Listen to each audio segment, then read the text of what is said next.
Bem-vindos a mais um episódio de E aí, professor? Olá, Martin. Oi, Walter. Você vai bem? Sim, Continuando. sim. Temos bastante coisa para fazer, então vamos começar. E interessantemente, nós continuamos com o João. Sim. Eu espero que neste episódio nós consigamos concluir É? aquilo que temos a dizer e então voltar com aquilo que está acontecendo no mundo. Mas eu tenho certeza que todo mundo está sendo abençoado, porque eu sei que eu fui estudando a palavra de Deus. Não há nada melhor do que estudar a palavra de Vamos Deus. abrir com uma palavra de oração. Nosso Pai Celeste, nós te agradecemos de novo por mais uma oportunidade de conversar sobre essas coisas e nós pedimos, portanto, que tu abençoes nossa conversa, ilumine nossa mente com o teu Espírito Santo. Obrigado por tudo, em nome Amém. de Jesus. Amém. Muito bem. Vamos voltar para o Evangelho de João. Vamos ler mais uma vez alguns versos, apenas para contextualizar. Esta é a terceira parte da série Apenas para os Teus Ouvidos. Foi neste tempo que Cristo deu aos seus discípulos as preciosas instruções encontradas no 14º, 15º, 16º e 17º capítulos de João. Ele sabia que precisavam ter instrução especial, pois a menos que o poder divino fosse combinado com o esforço humano, o futuro trabalho deles fracassaria. Ele estava prestes a ser separado deles. Eles não mais o teriam como conselheiro visível, que assumia a responsabilidade em todos os assuntos. Eles precisavam ser instruídos, pois se deixassem o agente divino fora de seus esforços, eles não cumpririam a obra que lhe foi designada. Em todo o ministério deles, no qual abençoariam a humanidade, deveriam construir sobre um Cristo divino. Isso é poderoso. Um Cristo divino. Um Cristo divino. Então, um Cristo, Jesus Cristo, o Deus. Exato. Uma grande obra deve ser concluída hoje. O Espírito Santo deve trabalhar através dos agentes humanos. A parceria entre Deus e os trabalhadores deve ser mantida. O homem trabalha porque Deus trabalha nele. Toda eficiência e poder é de Deus. Ainda assim, Deus arranjou as coisas de forma que toda a responsabilidade fica com o instrumento humano. Estas são as condições da parceria. Homens devem mover-se entre homens, fazendo uma obra divina. Deus planeja que eles tenham poder do alto, mas se eles falharem em buscar esse poder, se eles negligenciarem melhorar os meios pelos quais Deus providenciou para que atingissem a norma maior, eles falharão em erguer a humanidade caída. Essa é uma tarefa muito importante, Martin. Deus incumbiu a humanidade a preciosa tarefa de proclamar o Evangelho. Mas se isso for feito apenas com a força humana, aí é um problema. É que nem quando nós estudamos os pães e peixes. Sim, Quem que fez a multiplicação? Cristo. E em algum momento você mencionou que se os discípulos que tivessem que fazer aquilo, eles iriam dividir aqueles pães e peixes. Mas foi Jesus que fez isso, ele multiplicou. Exato. Nós trabalhamos sobre o princípio da adição, mas Cristo trabalha sobre o princípio da multiplicação. Então, Martin, vamos ler esses capítulos, pois este é o X da questão. Nós não faremos um estudo detalhado de cada verso, ok? O capítulo 14 fala da última ceia. Como já mencionamos aqui anteriormente, quando os discípulos foram à última ceia, eles ainda estavam discutindo sobre quem era o maior. E Jesus deu a eles não apenas uma lição, mas também uma grande verdade espiritual. Ali, com aquela ceia, que ele deu início num momento tão importante. Hoje estaremos falando a respeito do que aconteceu com Judas e sobre como essa história se desdobrou.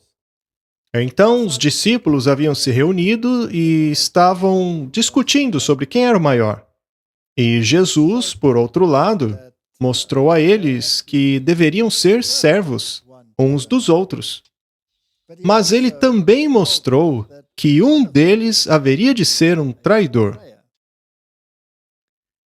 E ele diz no verso 21 do capítulo 13, na verdade, eu vos digo que um de vós há de me trair. Eles então olharam um para os outros, querendo saber quem seria o traidor. E Jesus então respondeu, é aquele a quem eu der o bocado que eu mergulhei. Vamos entender um pouco melhor o contexto da época. Naquela região, no Oriente Médio, é comum que as pessoas mergulhem o alimento, o pão, em vários molhos diferentes, como hummus e outras coisas. Então, era sobre isso que ele estava falando. É aquele a quem eu der o bocado que eu mergulhei. E quando ele mergulhou o bocado, deu a Judas Iscariotes, filho de Simão. Eu acho que ninguém entendeu exatamente o que estava acontecendo, pois isso era parte da maneira deles de comer. Então, ninguém prestou realmente atenção naquilo. Mas então aconteceu o seguinte, e após o bocado, entrou nele Satanás. E então disse Jesus, o que tu fazes, faze-o depressa. Ora, nenhum homem ali na mesa sabia para que intenção lhe falara isso. Mas o verso 30 é muito interessante. Vamos lê-lo. Ele então, tendo recebido o bocado, saiu imediatamente, e era noite. Se você deixa a presença de Cristo, Escuridão. você se mete nas trevas, na noite. Enquanto os filhos da luz permaneceram com Jesus. Agora vamos do verso 31 em diante, que aliás é um parágrafo novo. Na minha Bíblia, esta palavra está em negrito, o que significa que no original, este é um novo parágrafo. Agora Judas já tinha ido embora. O que tiveres que fazer, faça-o depressa. Você não vai mudar de ideia? Você já passou do ponto da sua aprovação? Então, vá logo. E ele saiu nas trevas. E, portanto, tendo ele saído, disse Jesus, agora é glorificado o Filho do Homem, e Deus é glorificado nele. Agora havia chegado a hora em que ele estaria lidando com as últimas questões. Ele tinha o seu último grupo de fiéis em volta dele. E aí se seguem as lições mais preciosas, que são muito importantes para nós hoje. Se Deus é glorificado nele, também Deus o glorificará em si mesmo, e imediatamente o glorificará nele. Filhinhos, ainda por um pouco eu estou convosco. Vós me buscareis, e como eu disse aos judeus, para onde eu vou, vós não podeis ir. Eu também agora vos digo. E um novo mandamento vos dou, que vos ameis uns aos outros, assim como eu vos amei, que vós também vos ameis uns aos outros. Nisto os homens conhecerão que sois meus discípulos, se tiverem amor uns com os outros. Martin, ao olharmos para o mundo cristão hoje, ao vermos toda essa contenda que impera em tantos lugares, as pessoas podem se perguntar, será que por acaso eles se amam? Veja, isto foi depois que Judas saiu. Então, se trouxermos isso para o nosso tempo, e precisamos ter amor uns pelos outros, então precisamos ser de uma mente. Precisamos ser um em pensamento, em atitude, Sim, e unidos no objetivo. em propósito. Precisamos amar uns aos outros. E então os homens saberão que somos os discípulos de Jesus. Então, especialmente, esse amor se manifestará ainda mais uma vez que os Judas tiverem saído da igreja. Então, sim, quando a sacudidura tiver feito a parte dela, então esses que sobrarem vão ser como que de uma mente só. E como chegar nesta união? Devemos ter a mesma mentalidade, as mesmas doutrinas? É mesmo. Precisamos ter união em relação a estas questões. E é por isso que quando Jesus disse nos capítulos anteriores que ele e o Pai são um, E isso é a mesma coisa, uma mentalidade só. E essa é a mesma mentalidade que essas pessoas, eu e você, nós, vamos ter que ter no fim para poder passar por essas coisas. É interessante que os discípulos que ficaram seriam aqueles que levariam a mensagem ao mundo por meio da chuva temporã, por ocasião do derramamento do Espírito Santo. E mesmo naquele ponto, eles ainda haveriam de negá-lo. Pedro fez isso. Digo isso porque todos os discípulos fugiram. Então, todos eles tinham problemas, mas Pedro foi um passo além. Pedro, ele verbalizou. Verbalmente. Negou ele. Ele o negou. E aí vêm as instruções, apenas para os ouvidos deles. São as instruções mais importantes. São estas as questões que devem nos unir. Estas são as questões que devem estar em nossas mentes, nossos corações, preparando-nos para receber a chuva serôdia. E, naturalmente, o capítulo 14 inicia com aquela maravilhosa introdução, que basicamente é o Evangelho em sua essência. É a Bíblia inteira em apenas alguns versos. Não se turbe o vosso coração. Creia em Deus, creia também em mim. Na casa de meu pai há muitas moradas. Se assim não fosse, eu vô-lo teria dito. Eu vou preparar-vos um lugar. E quando eu for e vos preparar um lugar, eu voltarei novamente e vos receberei para mim mesmo, para que onde eu estou, ali possais estar vós também. E para onde eu for, vós sabeis, e o caminho vós conheceis. Este é todo o plano da salvação em um pequeno trecho. Se os cristãos estudassem isto, haveria muito menos confusão. E aqui diz claramente, Jesus iria embora, a fim de nos preparar um lugar, e uma vez que este lugar estivesse pronto, ele voltaria. Voltaria para tomar os seus discípulos, para que estes estejam com ele para sempre. Portanto, falsas doutrinas em relação ao que acontece após a morte não existiriam se crêssemos nessas declarações. Elas são claras. Exatamente. Ninguém vai para o céu em nenhum momento até que Jesus volte para nos buscar. Jesus voltará para nos pegar. Eu vou preparar-vos um lugar e voltarei novamente para vos receber para mim. Este recebimento não ocorre na morte, mas quando Jesus voltar para ressuscitar os mortos. E os capítulos anteriores que estudamos deixam isso muito claro. Ele é a ressurreição e a vida. A ressurreição de Lázaro foi uma demonstração do que ocorreria no futuro. E essa parte onde Jesus diz a eles: mesmo vós sabeis para onde eu vou e conheceis o caminho. Sim, porque ele é o caminho, a verdade e a vida. E eles Os que conheciam o conhecem sabem o caminho. E é interessante que neste ponto, Tomé ainda pergunte: Senhor, como sabemos o caminho? E Jesus disse a ele claramente: veja, aqui não tem parábola. Aqui é direto ao ponto. Veja, você não entende ainda? Eu sou o caminho, a verdade e a vida. Ninguém vai ao Pai senão por mim. Apenas por esta simples frase, toda falsa religião cai por terra. Acabou. Não tem como você ir para o céu se você não conhece o caminho. E se você quiser compreender a Deus, você tem que ler o verso 7.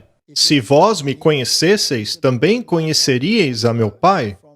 E desde agora o conheceis, e o tendes visto. Eles o viram em que sentido?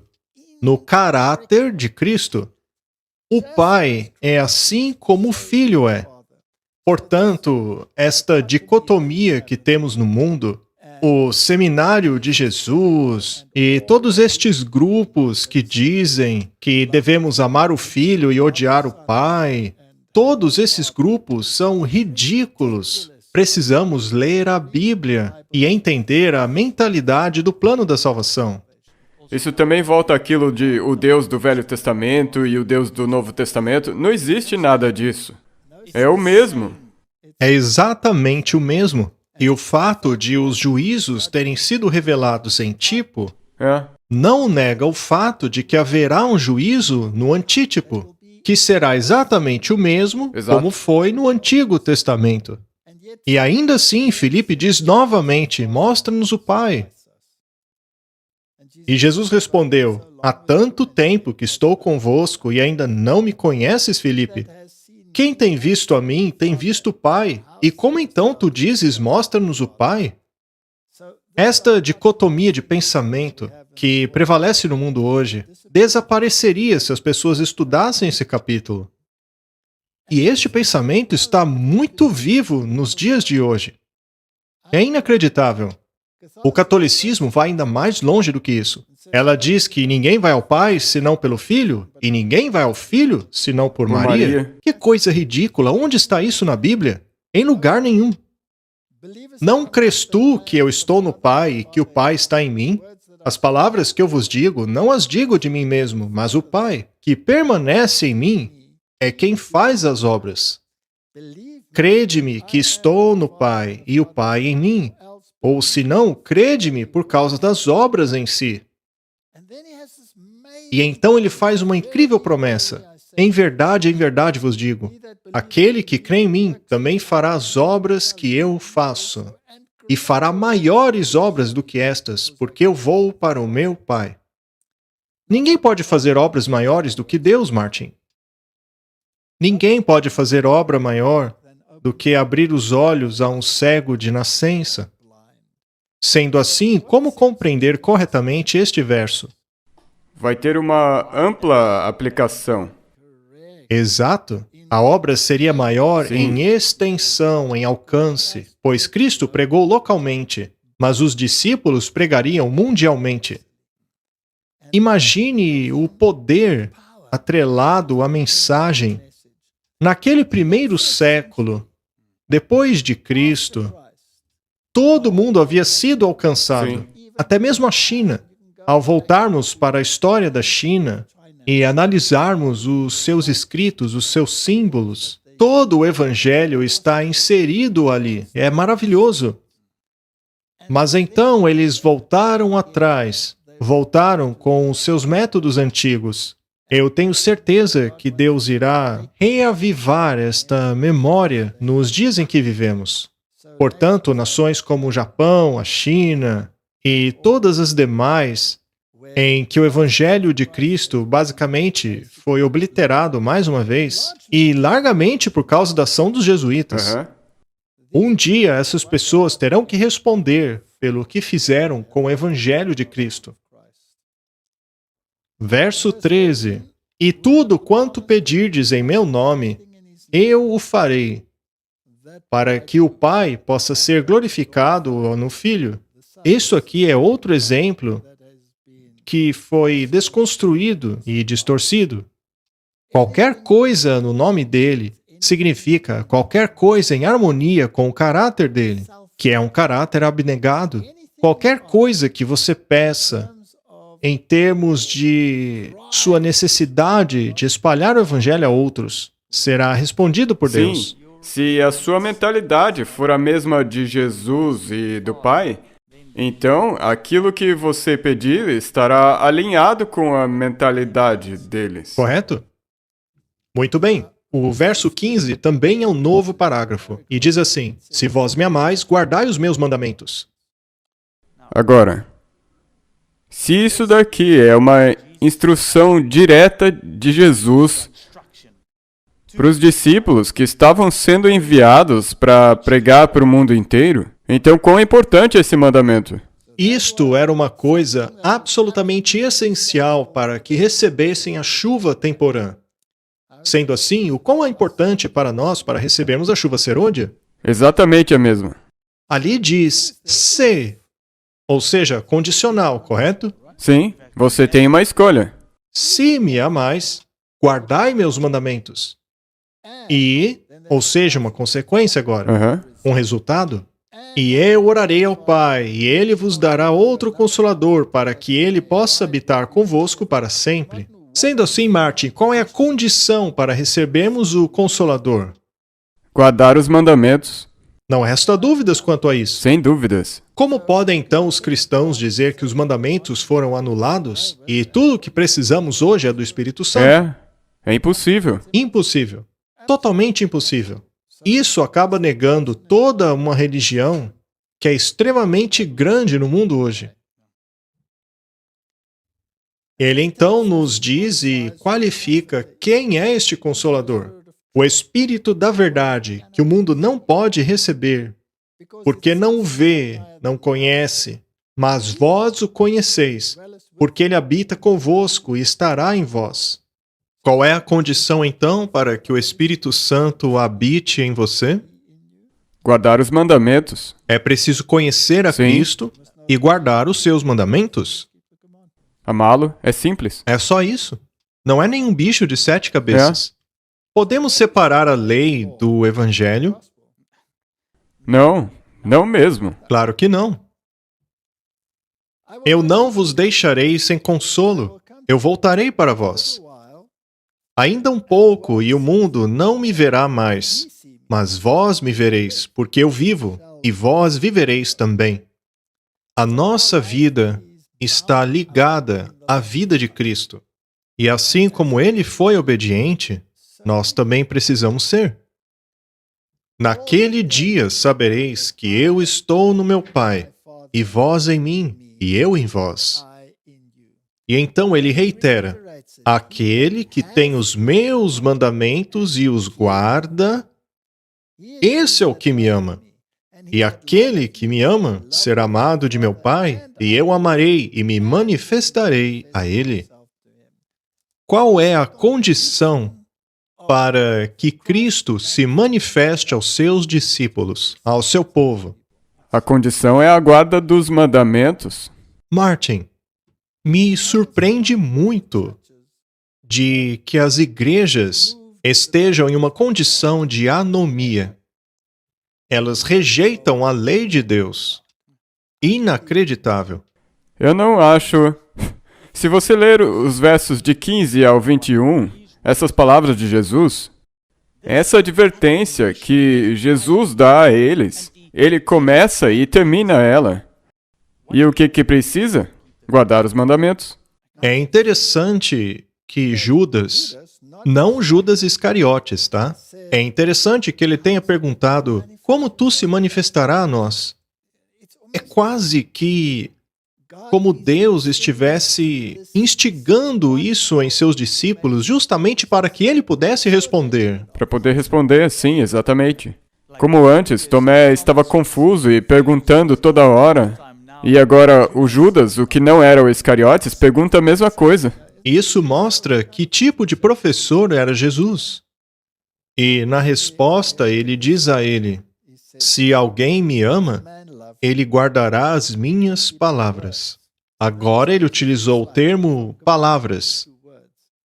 Ele guardará as minhas palavras e o meu Pai o amará. Iremos a ele e faremos nossa morada nele.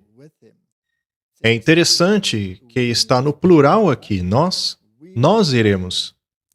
Então, devemos guardar os mandamentos e acreditar nas suas palavras.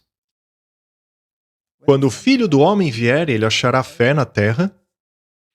É uma pergunta que ele fez. É uma pergunta. Quando olhamos para as várias denominações hoje, quantas delas têm, por exemplo, abraçado o evolucionismo? Eu acho que a maioria. A maioria aceitou.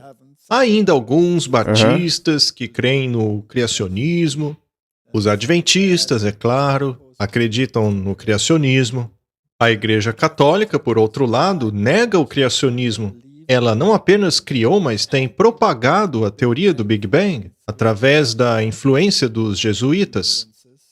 É uma situação muito triste que aqueles que aparentemente possuem o poder dentro do cristianismo estejam negando o criacionismo. Quem não me ama, não guarda as minhas palavras. E a palavra que ouvis não é minha, mas do Pai que me enviou. Estas coisas vos tenho dito, estando ainda convosco. Porém, o Consolador, que é o Espírito Santo, que o Pai enviará em meu nome, ele vos ensinará todas as coisas e vos trará à lembrança todas as coisas, tudo quanto eu vos tenho dito. Que promessa, hein? Ele nos ensinaria todas as coisas. Mas como? Ele nos fará lembrar. Bem, você tem que voltar e ver se você guarda as minhas palavras. Você tem que internalizar a palavra. Você tem que ler. Nada que contrarie a Bíblia. Não, você tem que ir e ler. E se você ler isso que você leu, ele te ajudará a lembrar. E se você não leu? Então você não tem como lembrar. Então você não vai lembrar? É simples assim. E agora, o fim do capítulo 14. Ele apenas reitera que deu paz a eles. Podemos ter paz em meio à tormenta. É por isso que é necessário procurar por ele, para que você possa enxergar a ênfase e a necessidade dele. Será que enfrentaremos tormentas? Ele prometeu que nós enfrentaríamos tempestades. E podemos ter paz em meio à tormenta? Sim, porque ele é a voz para acalmar a tempestade. Se você parar para pensar, Jesus dormiu em meio a uma terrível tempestade, não é? E o discípulo perguntou: Senhor, você não se importa? Estamos morrendo, o senhor não se importa? Como pode dormir em uma situação dessas? Nós não nos sentimos do mesmo jeito quando tudo está dando errado e tem vários problemas. Nós também perguntamos se Jesus não se importa. Mas o fato de ele estar dormindo no barco deveria nos acalmar. Exatamente. Agora que tocamos no assunto do Espírito Santo, esta é mais uma citação do Espírito de profecia. A natureza do Espírito Santo é um mistério. Os homens não podem explicá-la, pois o Senhor não a revelou a nós. Até mesmo a Nicodemos ele disse que é como o vento. Ele atua aqui, atua lá, não se sabe de onde vem, nem para onde vai. Com fantasiosos pontos de vista, podem se reunir passagens da Escritura e dar-lhes um significado humano.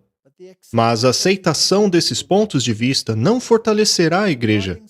Com relação a tais mistérios demasiado profundos para o entendimento humano, silêncio é ouro. Por que estamos falando sobre o Espírito Santo?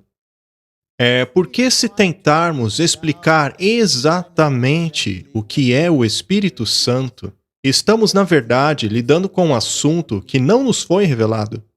Neste caso, silêncio é ouro. Se atenha às suas manifestações. Foque na função do Espírito Santo. Isso é verdade, e aquilo que nós acabamos de ler.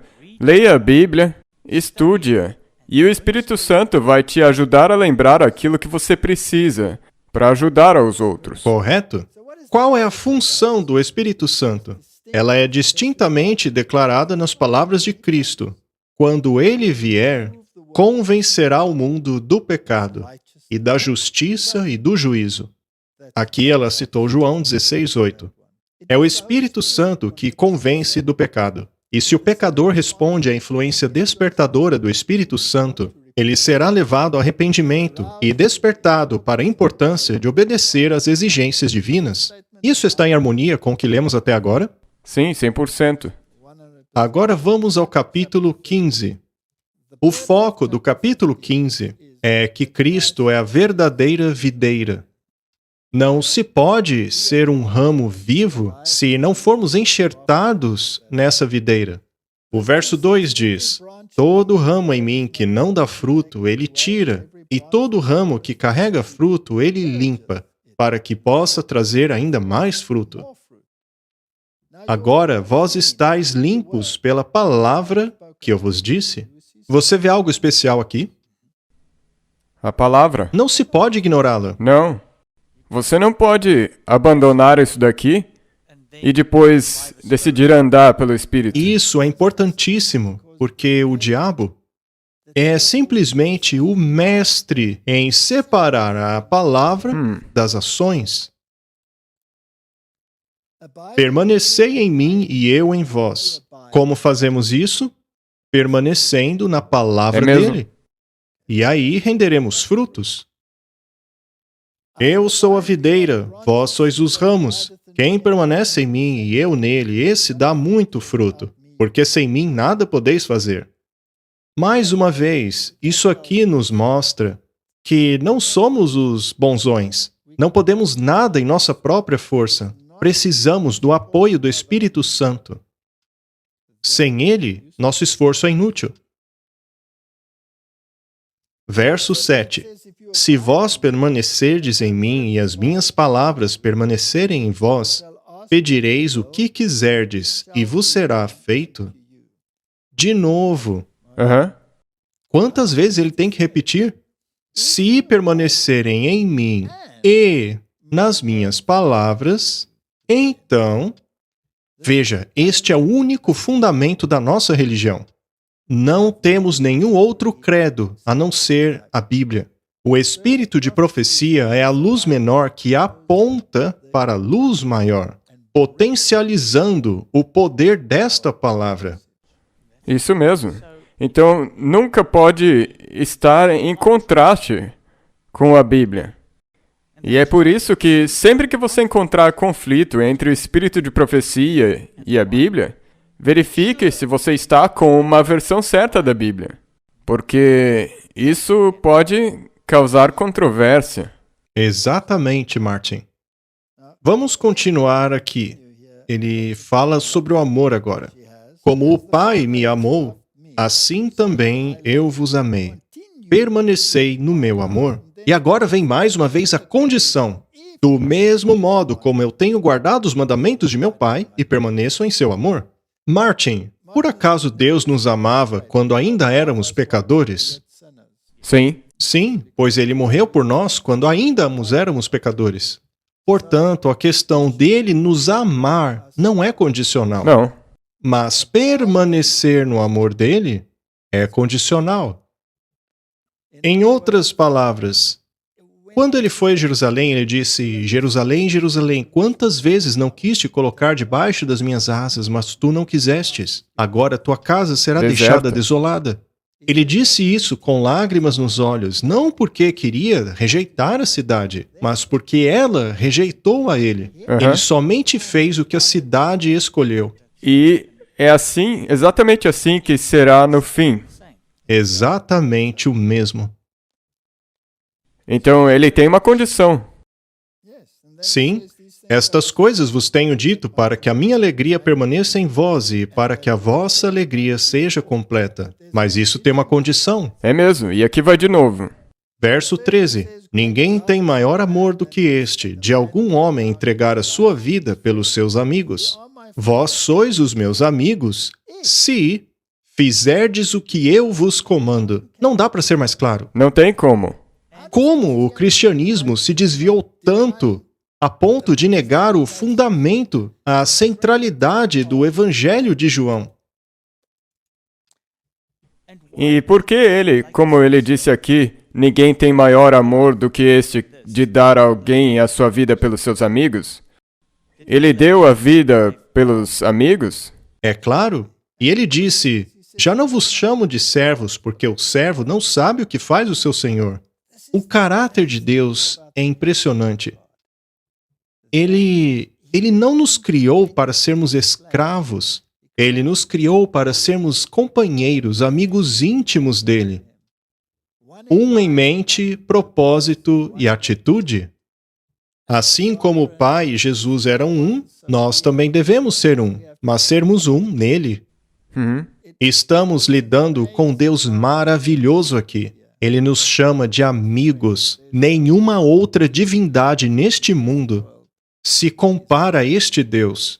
É por isso que este é o único Deus digno de adoração.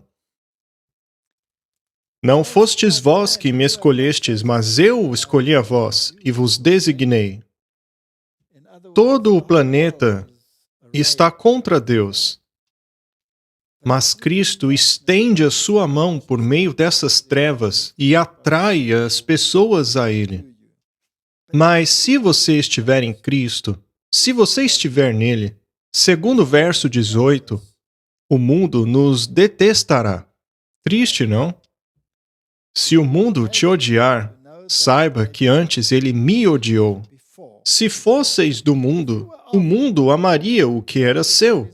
Mas porque não sois do mundo, antes eu vos escolhi do mundo, Por isso é que o mundo vos A odeia. gente pode fazer uma pausa aqui? Se nós voltarmos, o ódio. O mundo odiou a mim. Mas pouco antes disso, diz o que você deve fazer para amá-lo, guardar os mandamentos. Então, se você for ver o que eles fizeram ao odiá-lo, é que eles não guardam os mandamentos Você dele. fez um ponto muito bom, Martin. E se você guardar os mandamentos dele, o mundo também vai te odiar. Se você guardar os mandamentos, também será odiado. Lembrai-vos da palavra que eu vos disse: o servo não é maior do que o seu senhor. Se eles perseguiram a mim, também perseguirão a vós. Se guardaram a minha palavra, também guardarão a vossa. Temos que guardar a palavra dele, É. certo? Se guardarmos a palavra de Deus, o mundo nos odiará. Se guardarmos os mandamentos, o mundo também nos odiará. Lembre-se, o diabo foi fazer guerra contra o remanescente da mulher, aqueles que Guardam. guardam os mandamentos de Deus e têm a fé de Jesus. Isso está em Apocalipse. Este é um verso lá de É Apocalipse. incrível. Deus mostra exatamente o que nós precisamos para aguentar até o fim. Mas ele também diz, vocês enfrentarão tribulações. Eu já ouvi tantas vezes alguns oponentes dizerem que as pessoas tentam se salvar pelas obras porque ficamos repetindo mandamentos, mandamentos, mandamentos. Mas, Martin, quantas vezes o próprio Jesus mencionou os mandamentos? Eles Toda não diriam hora. exatamente a mesma coisa a Jesus hoje? Exatamente, eles diriam. Não tem como ser diferente, porque o mundo já na época odiava eles por causa disso. Eles o crucificaram. Disseram, não temos outro rei senão César? E eles mais uma vez quererão César. Na verdade, agora mesmo estão clamando por um César. Um que faça mediação entre a Ucrânia e a Rússia. Eles dizem que Deus não vai ajudá-los? E eles disseram isso claramente. O prelado da Igreja Ortodoxa disse que a oração não ajudará nada. Por favor, Papa, venha nos ajudar. Inacreditável. Só que tem mais. O verso 21 diz assim: mas todas essas coisas vos farão por causa do meu nome, porque eles não conhecem aquele que me enviou. Eles acham que estão fazendo o serviço de Deus em nome de Jesus Cristo ao perseguirem aqueles que guardam os mandamentos de Deus. E por quê? Porque eles acham que conhecem ele. Como que ele disse que alguém pode conhecer a ele? Se guardais os Se mandamentos, você guardar os mandamentos e se você ler a e se palavra. compreenderem a palavra, precisamos comê-la diariamente. É uma declaração tão poderosa que ele diz. Eles vão achar que estarão fazendo essas coisas no nome dele. Isso mostra o quão enganado você pode estar, que você pode fazer algo pensando que está fazendo para Jesus. Mas porque você se recusa a ler a palavra e fazer o que Deus exige de você, você sai fora da realidade. Você acaba achando que está fazendo a obra de Deus. Veja as crianças na escola.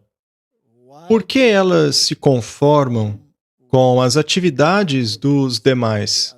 Nós chamamos isso de pressão de grupo. Aham. Por acaso os adultos são imunes à pressão do grupo? Não, não mesmo. Será que as igrejas exercem pressão de grupo? O ecumenismo. Porque é uma pressão de grupo sobre o que nós pensamos, sobre o que outras pessoas vão pensar de nós. Nós temos que... Temos que nos conformar também? Martin, você acha importante que o mundo tenha conhecimento a respeito dos 10 mandamentos e obediência a Cristo? E que acredite num assim diz o Senhor? A sua vida depende disso. A vida eterna. E por que é que foi necessário, lá em Apocalipse 14, pregar o Evangelho eterno mais uma vez? Porque ele tem sido esquecido. Porque a lei foi separada do Evangelho. É por isso que precisa ser pregado novamente.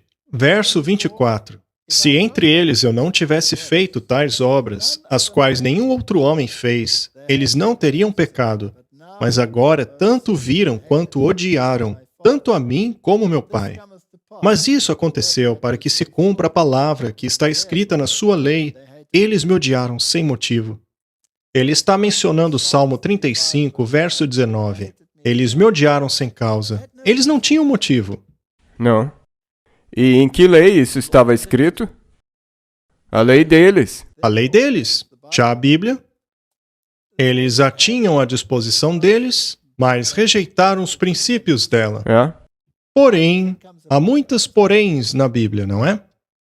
Porém, quando vier o Consolador, que eu vos enviarei da parte do Pai, o Espírito da Verdade, que procede do Pai, ele dará testemunho de mim. E vós também dareis testemunho, porque estáis comigo desde o princípio. Há uma série de testemunhas. Uma delas é o Espírito Santo, que testemunharia de Jesus. Aham. Martin, eu não quero mudar de assunto aqui, mas só uma pergunta. Para que eu possa testificar de você, eu preciso ser uma outra pessoa, não é? Sim. Vamos parar por aí. E vós também dareis testemunho, porque estáis comigo desde o princípio. O Espírito Santo testemunharia, convenceria o coração, e os discípulos também testemunhariam. E se entrarmos em harmonia com o que acabamos de ler, então nos tornamos discípulos de Cristo. E se eu puder relembrar, você não terá uma desculpa. Porque assim como aconteceu com eles, tudo estava escrito na lei dele. E nós recebemos isso em nossas A mãos. lei e ao testemunho. Se não falarem de acordo com esta palavra, não há luz neles. E agora vamos para o capítulo 16. E mais uma vez ele reitera no verso 2: Eles vos expulsarão das sinagogas. Sim, vem a hora em que todo que vos matar julgará prestar um serviço a Deus. Você acha que é importante sabermos disso, especialmente no tempo em que vivemos? Sim, porque nós estamos rumando nessa direção a passos muito largos. Não estamos repetindo a história? O que se aplica aqui se aplica a nós. E se estudarmos estes capítulos em oração e os internalizarmos, isso não nos fortaleceria para o conflito que está a seguir? Exatamente, porque como você mencionou antes, Jesus está no barco. Então, quando a tempestade vier, em vez de se perguntar, não te importas, você tem que entender que ele está ali porque ele se importa. Correto? E do verso 7 em diante, lemos mais a respeito do Espírito Santo. Todavia digo-vos a verdade, convém-vos que eu vá, porque se eu não for, o Consolador não virá a vós. Mas se eu for, eu vou-lo enviarei. Quem seria enviado por Jesus? Ele enviaria alguém para representá-lo? É mesmo? E quando ele vier, convencerá o mundo do pecado e da justiça e do juízo. Estas são 3 coisas importantes? Bem, ao olharmos para o mundo hoje, quando oram pelo Espírito Santo, pelo que oram? Por poder. Poder.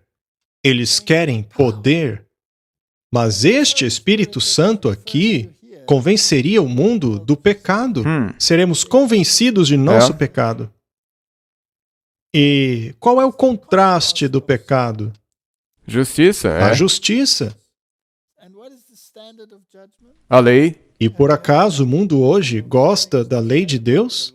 Muitos. E qual é a definição de pecado? Transgressão da lei. Transgressão da lei. Martin, é isso que o Espírito Santo faria para convencer o mundo do pecado? Justiça e juízo.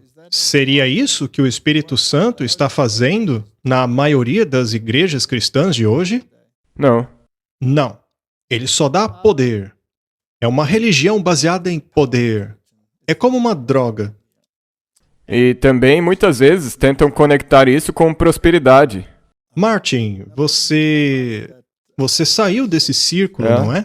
Não faz muito tempo que você estava nesse ambiente? Por acaso foi agradável quando você descobriu que a verdadeira função do Espírito Santo era convencer você de seus pecados? No começo, não. Não mesmo.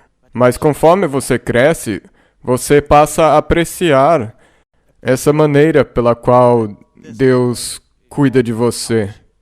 Se não fosse pelo Espírito Santo te convencendo do pecado, você simplesmente continuaria. Você ia continuar sua vida e nem se importaria com isso. Muito bem, o verso 9 traz um detalhe interessante. Do pecado, porque eles não creem em mim. Temos aí mais uma definição de pecado. Pecado é não crer em Jesus Cristo. Interessante, não? Aham. Mas é claro, você só pode ser culpado disso baseando-se no que ele disse antes. Se eles não tivessem visto as suas obras, não teriam pecado, mas agora que as viram e as rejeitaram, então eles têm pecado. Portanto, se você é convencido pelo Espírito Santo, mas o rejeita, isto se torna pecado. É. O que também quer dizer que você não creu em Cristo.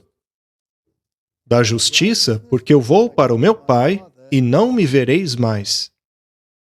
Ele vai para o Pai dele. Agora devemos aceitar a justificação pela fé. Pela fé, é mesmo. Este é o sentido do verso 10. É. O verso 10 trata da justificação pela fé. Essa é a terceira mensagem angélica.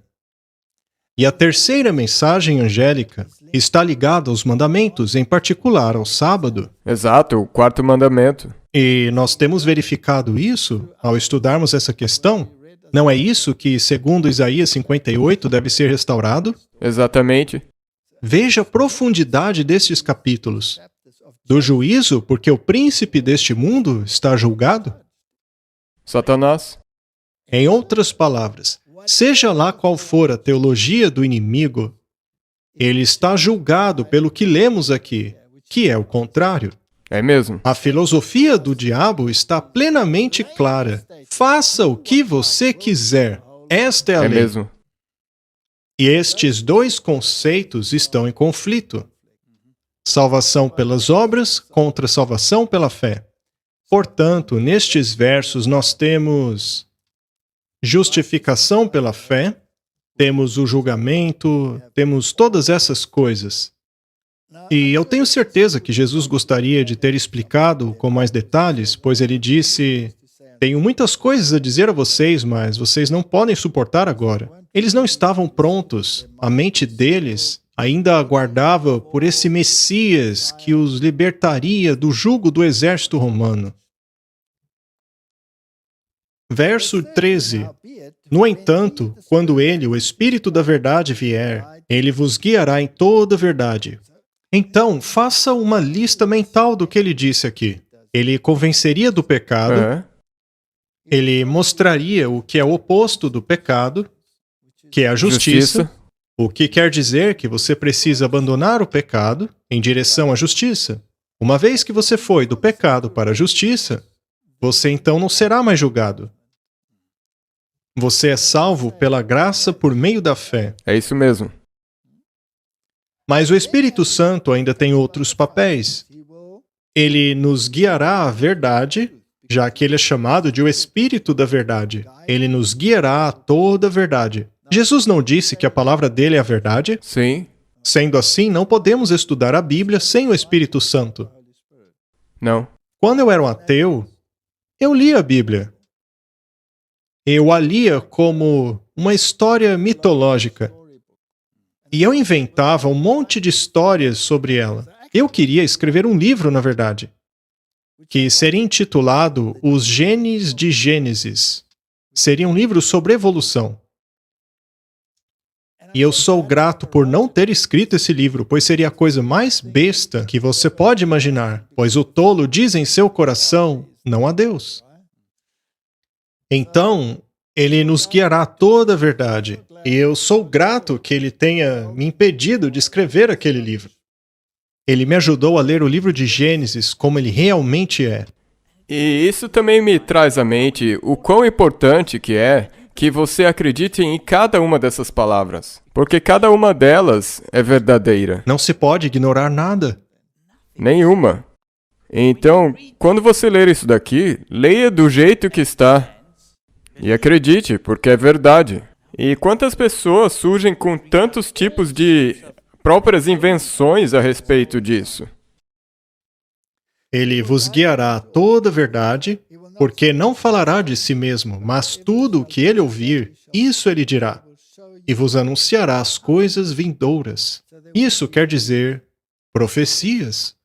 Estaria Jesus aqui prevendo que o Espírito Santo levantaria profetas para a igreja? Com certeza, sim. Não é dito mesmo lá em Apocalipse?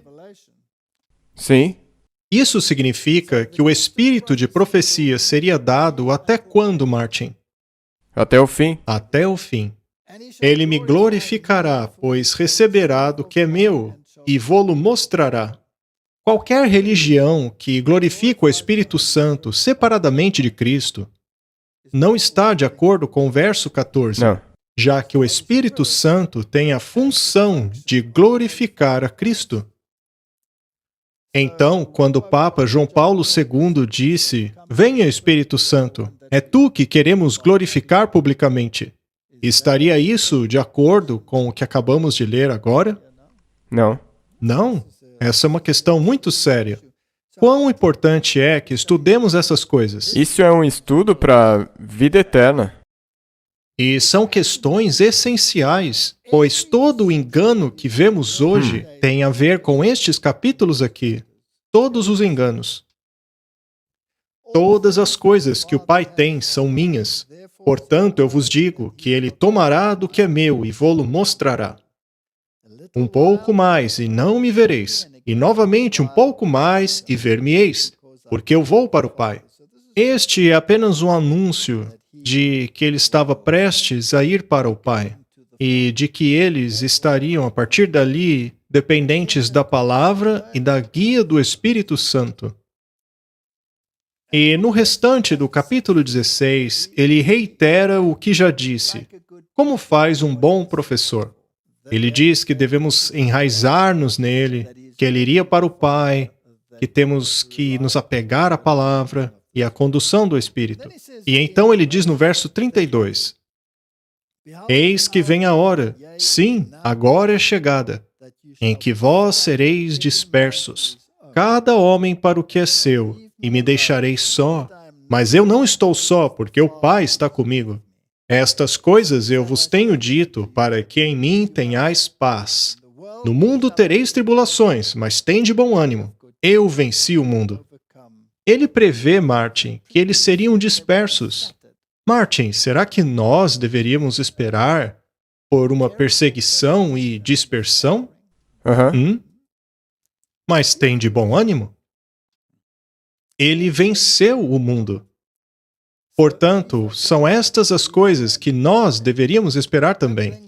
E agora chegamos no último capítulo antes da crucifixão, o capítulo 17. O capítulo 17 é basicamente uma oração. A oração de Jesus aqui é que para aquilo que ele explicou nos outros capítulos, o 13, 14, 15 e 16, estivesse enraizado em seus corações e mentes. Trata-se de uma oração gloriosa de dedicação. Quando pensamos nos tempos em que vivemos, você acha que chegou a hora em que Jesus está fazendo uma gloriosa dedicação àqueles que têm uma mensagem preciosa a apresentar ao mundo? Bem, ele é o nosso intercessor, não é mesmo? Sim. E em breve o tempo de graça terminará. Assim como lhe deste poder sobre toda a carne, para que dê vida eterna a todos os que lhe deste. E esta é a vida eterna, que eles te conheçam, o único Deus verdadeiro, e Jesus Cristo, a quem enviaste. E então ele fala como ele glorificou Deus aqui na terra por meio de sua vida impecável, a sua perfeita obediência, sua perfeita humildade. E agora, ó Pai, glorifica-me contigo mesmo, com aquela glória que eu tinha contigo antes que o mundo existisse. Mais uma vez, isto mostra a eternidade de Cristo. Verso 9. Eu oro por eles, e não oro pelo mundo, mas por aqueles que tu me deste, porque eles são teus. Martin, este mundo nosso, em breve vai acabar. Aham. Nós podemos orar pelo mundo. Podemos orar pela conversão do mundo. Mas o mundo vai acabar. Não há solução para este mundo. Assim como os judeus rejeitaram o mundo, assim o mundo rejeitará a Cristo. A nossa oração deve ser para que as pessoas saiam do mundo. Verso 11. E agora eu não estou mais no mundo, mas eles estão no mundo, e eu vou para ti. Pai Santo, guarda em teu próprio nome aqueles que tu me deste, para que eles sejam um, assim como nós somos. Que oração poderosa! É esta unidade aqui, no contexto dos outros capítulos que já lemos, ocorre depois que Judas já saiu da igreja. Nós devemos esperar que esta oração tenha um significado especial nos tempos em que a chuva serôdia seja finalmente derramada. Ele diz claramente: enquanto eu estava com eles no mundo, eu guardava-os em teu nome. Tenho guardado aqueles que tu me deste, e nenhum deles se perdeu, senão filho da perdição, para que a Escritura pudesse se cumprir. Portanto, se nos apegarmos a Cristo, se nos apegarmos à palavra dele, guardando os seus mandamentos, nenhum de nós se perderá. Se nos apropriarmos da justificação pela fé, por meio da fé, então nenhum se perderá. Somente os filhos da perdição. Os simpatizantes de Judas terão que sair. Verso 17. Santifica-os pela tua verdade. Tua palavra é a verdade. Ele então põe mais um selo na verdade em que precisamos nos enraizar na palavra de Deus. E eu queria ler o verso 18 também. Assim como tu me enviaste ao mundo, também eu os enviei ao mundo. Sabe, nós voltamos para o que a nossa tarefa é. Esse é o nosso dever. Assim como o homem que foi enviado para o tanque de Siloé, que significa enviado, aqueles que nasceram cegos e que agora podem ver, também são enviados. E quando foram enviados, foram rejeitados. É mesmo? Não é? Vai acontecer o mesmo conosco. Nós éramos cegos, Deus nos deu a visão espiritual, fomos enviados e seremos rejeitados. Não. Porém, Mas mesmo assim seremos enviados. ainda somos enviados. Mas graças a Deus, nem todos rejeitarão a verdade. Assim como naquela época, nem todos rejeitaram a mensagem. E agora o verso 20, parágrafo final. É o parágrafo final deste capítulo. Eu oro não somente por estes, mas também por aqueles que pela sua palavra hão de crer em mim. Portanto, aquele Espírito Santo acompanharia o povo de Deus por todos os séculos. E aqui no final, somente para os ouvidos deles, ele conta esta maravilhosa história que as pessoas creriam por meio da palavra dele. Mas a palavra deles estará em unidade com a palavra de Deus, com a palavra de Jesus, porque Deve estar em harmonia, é isso que foi dito o tempo todo. para que todos sejam um, como tu, ó Pai, estás em mim e eu em ti, e também eles sejam um em nós, para que o mundo creia que tu me enviaste. Existe todo tipo de movimento ecumênico hoje em dia. Há vários movimentos de diálogo interreligioso e fraternidades que rejeitam esses princípios básicos sobre os quais falamos aqui. Veja, nós não devemos nos unir em torno do erro. É incrível, porque eles querem ter a unidade para estabelecer paz. Sim, Mas como que pode haver paz se essa unidade que você está tentando estabelecer não é baseada na palavra de Deus? exatamente. E dei-lhes a glória que tu me deste, para que sejam um como nós somos um. Em relação à glória, a glória é sempre o caráter de Cristo. Nós devemos emular este caráter. Mas é difícil, temos uma natureza caída, então devemos nos apegar a Cristo. Devemos perceber que sem o Espírito dele dentro de nós, não há esperança de salvação. E largar as coisas que você quer continuar agarrado, que estiverem em conflito com isso. Sim, e devemos nos lembrar que a presunção é a contrafação da fé de Deus. Eu neles e tu em mim, para que eles possam ser perfeitos em unidade, e para que o mundo conheça que tu me enviaste e que os amaste assim como me amaste. Que linda oração! Só podemos ser perfeitos se Ele estiver em nós. Cristo em nós é a esperança da glória. É o que diz a Bíblia. Pai, eu desejo que onde eu estou estejam comigo também aqueles que me tens dado, para que eles vejam a minha glória, a qual tu me deste, porque tu amaste-me antes da fundação do mundo. Esta é a essência do plano da salvação. Cristo unindo a humanidade de volta com a divindade, plantando sua cruz entre um Deus e uma humanidade separados. E através do seu braço divino, agarrando-se ao trono de Deus e com o seu braço humano, abraçando a humanidade, abrindo assim o caminho, sendo ele mesmo a escada que une a humanidade a Deus. Ele quer que estejamos com ele no céu para vê-lo em toda a sua glória. Nem mesmo Moisés foi capaz de ver essa glória sem se esconder atrás da rocha e apenas o vendo pelas costas. Imagine ver essa glória face a face. Se você for um pecador, Martin, e se apegar ao pecado, você será consumido por essa glória, pois a Bíblia diz que os ímpios serão destruídos pela glória de sua presença. Ó Pai justo, o mundo não te conheceu, mas eu te conheci, e estes conheceram que tu me enviaste. E eu lhes tenho declarado o teu nome, e declararei que o amor com que tu me amastes possa estar neles e eu neles. Que coisa maravilhosa, Martin!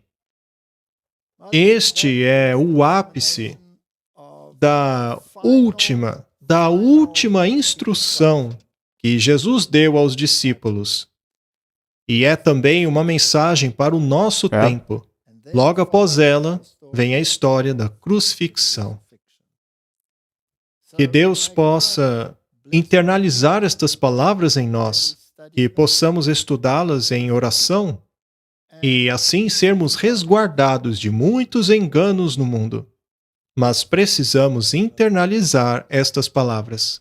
E que nós possamos fazer o que essas palavras dizem e contar ao mundo sobre elas. Exato. Vamos orar. Querido Pai, o Senhor nos instruiu. Precisamos nos apegar a Ti, na Tua palavra. Precisamos entender o plano da salvação, entender a relação entre a lei e a graça, compreender a obra do Espírito Santo e ir ao mundo para alertá-lo. Traga-os de volta à obediência, Pai. Repare as brechas no muro e leva-os de volta para o autor da criação e o autor da recriação. Aquela terra, Pai, aquela terra do início e que foi colocada nos olhos do cego, aponta para o Deus Criador, aponta para a sua autoridade e a sua vontade de ter um relacionamento conosco, que está explícito ali no 4º mandamento. Ajuda-nos a levar esta mensagem ao mundo. Em nome de Jesus, amém. Amém.